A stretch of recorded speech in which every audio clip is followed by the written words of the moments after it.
What if 17 souls were left to die in iron and never truly departed? Why did a restoration meant to honor the past collapse into horror?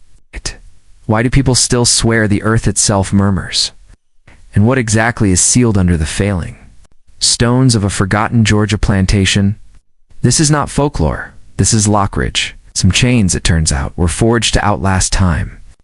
If you seek stories that refuse to be buried and truths that resist forgetting, subscribe and turn on notifications. Our investigations do not wait for comfort.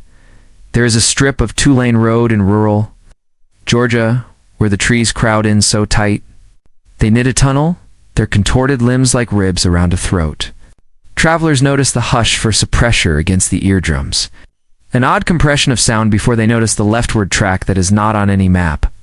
Follow it past the briars and storm-felled pine and you find the remains of Lockridge. A collapsed farmhouse, suffocating under kudzu, glassless windows, boards softened by decades of wet heat. To strangers, it is a ruin. To locals with long memories, a place that tries to keep its own name quiet, raised in the early 1800s, the Plantation was never grand in the way postcards pretend. It was plain from the road, but its acreage spooled out of sight, tucked from scrutiny.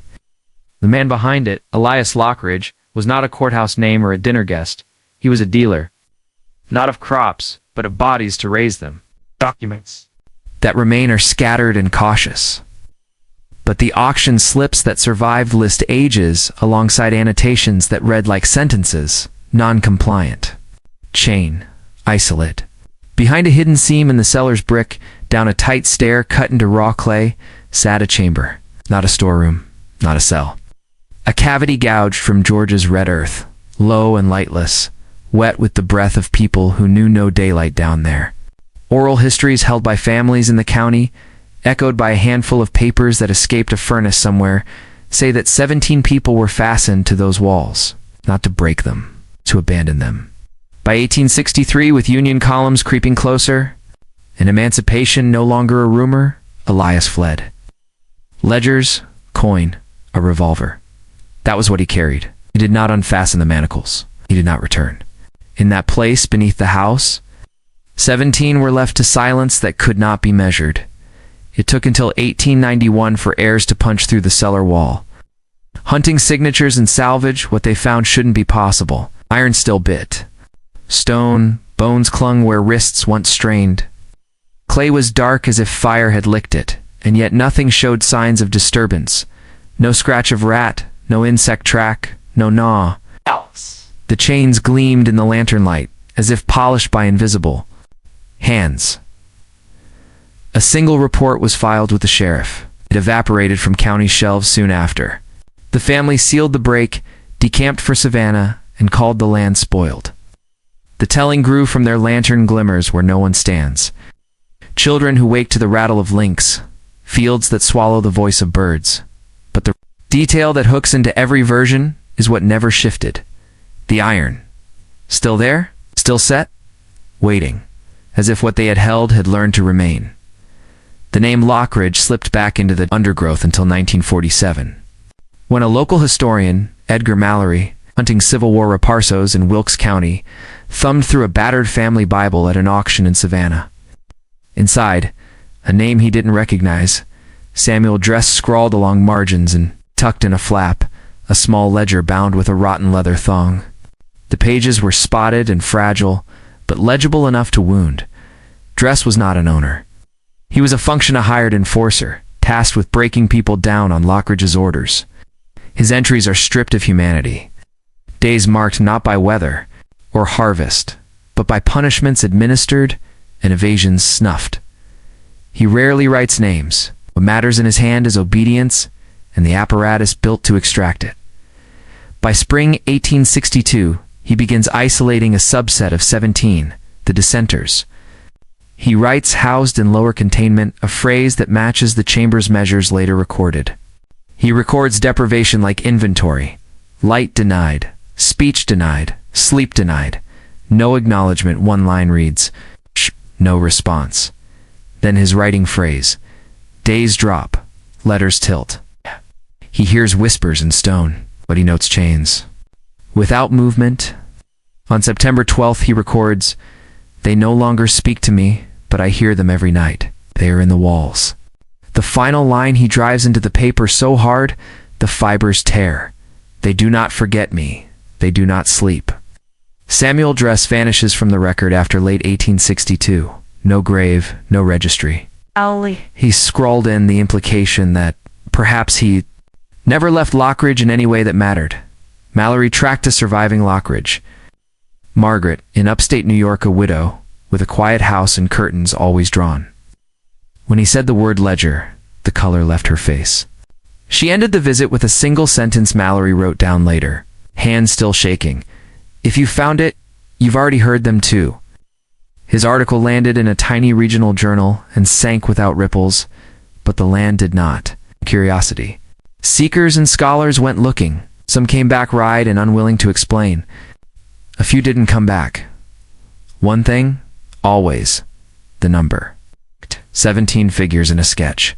17 knocks on an empty table. 17 bright pinpricks in the corner of a dark room print. By the early 1970s, Lockridge had worn a mask of rumor long enough that even county maps forgot it. What remained above ground slouched into the dirt, the wood silvering, the nails crying red tears. A team of university students from Atlanta selected the site for a field survey young, sure of their training, certain that fear turned shadows into stories.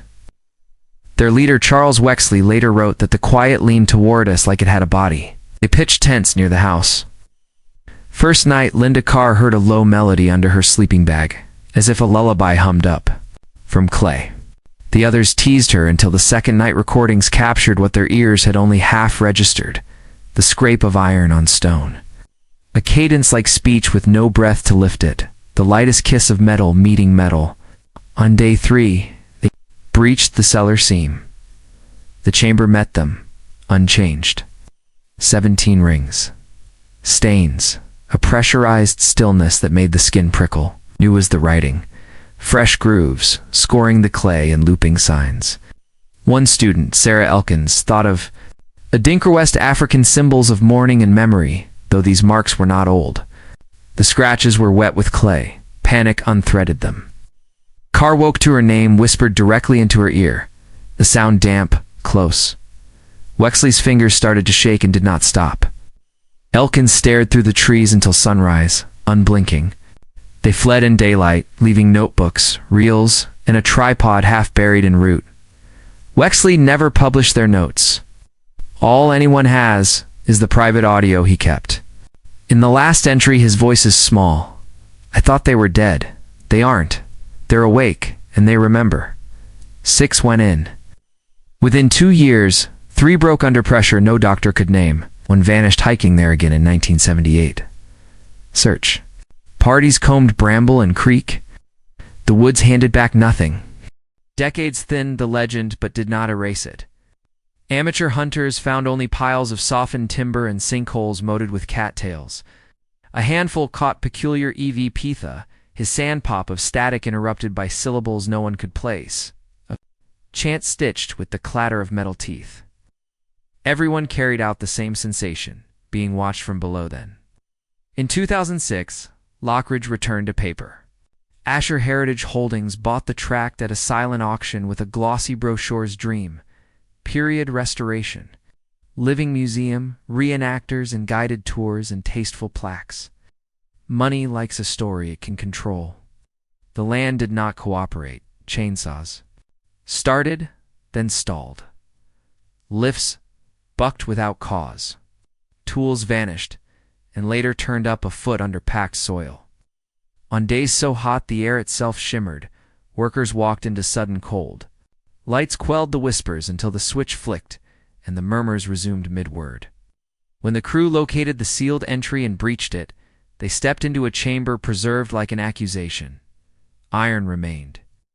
The clay still held its burn.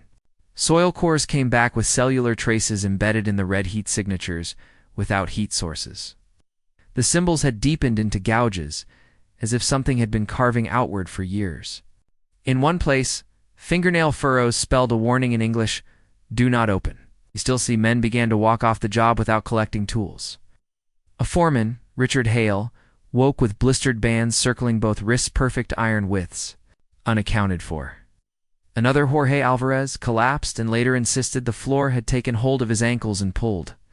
He left the hospital hoarse from repeating a number, 17. 17.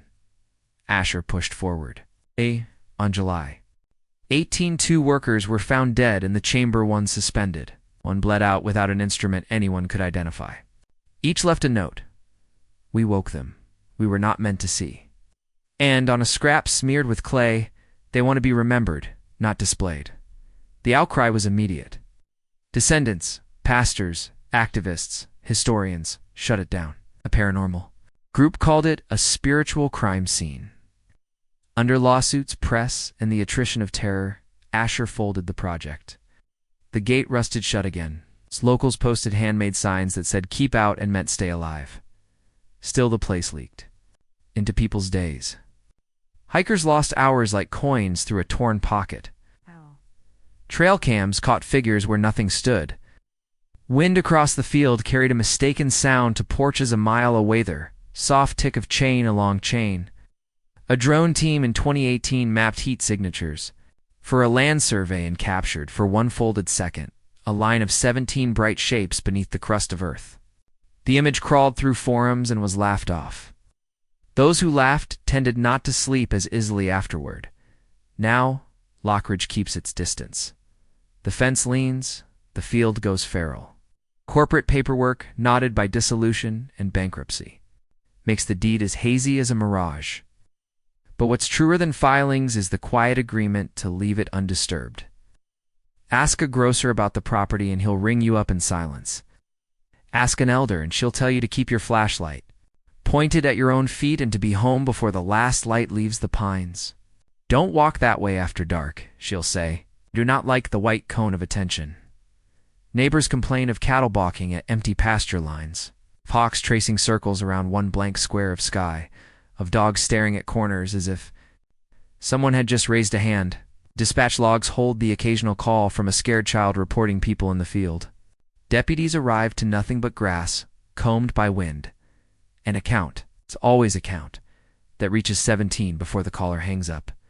In 2021, a small film crew slipped past the gate to document forgotten slave sites. The leaked rough cut is shaky, and grain blown, but one shot lands, a smear of a room. Vines peeling from clay, and along the floor a neat rank of shallow hollows, 17 heel and toe. Pairs pressed as if by someone standing perfectly still. The next frame is static. A quarrel continues among academics. Some insist the phenomena are the mind's recoil from a place of concentrated harm, that fear and story do the rest. Others argue the land remembers with a precision we don't understand, that pain can calcify into presence.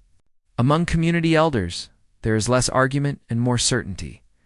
The 17 do not want pity. They want recognition. It's not a display. A reckoning. There were never official names, never marked graves. Search the ledger, the county book, the probate file. What you find is always a number stitched through with silence. 17. Over a century and a half, and the counting never changes. No one crosses Lockridge unchanged. Some leave shaky and overpolite, holding their voices steady by force. Some will not mention it again, even to family. A few are simply gone. And sometimes, on cold, clear nights when the moon slices the pasture white, someone walking the fence line will hear the old vocabulary, iron kissing iron, a chorus too soft to be air but to present to be imagined. And the tiniest tug, as if links grew a fraction shorter in the dark. The past does not stay buried there. It rises to the surface. In chains that learned how to wait,